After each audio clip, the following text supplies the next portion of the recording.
De chaque jardin est une fleur et de chaque histoire une leçon. Dans une matinée calme, un père assis nourrit sa petite fille avec une crêpe faite maison. Il lui sourit avec tendresse et désire ajouter sa touche personnelle en ouvrant une bouteille rouge, qu'il croyait être du ketchup, et y verse généreusement sur le plat avant de lui tendre une part avec amour.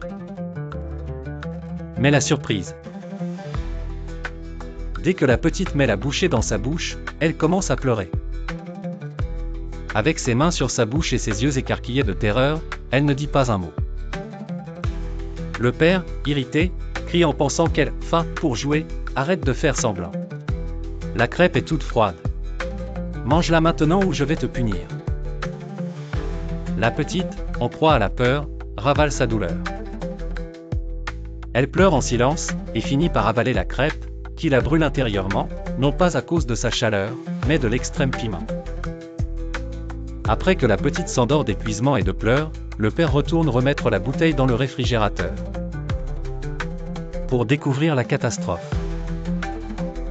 La bouteille qu'il avait mise sur son repas était une bouteille de piment très fort, et non du ketchup comme il l'avait cru.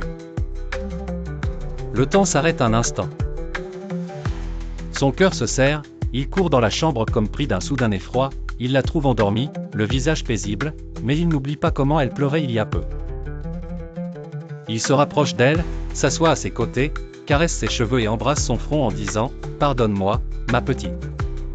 Je n'ai pas ressenti ta douleur, car je n'en ai pas goûté. » Combien de personnes pleurent à cause de nous dans notre vie?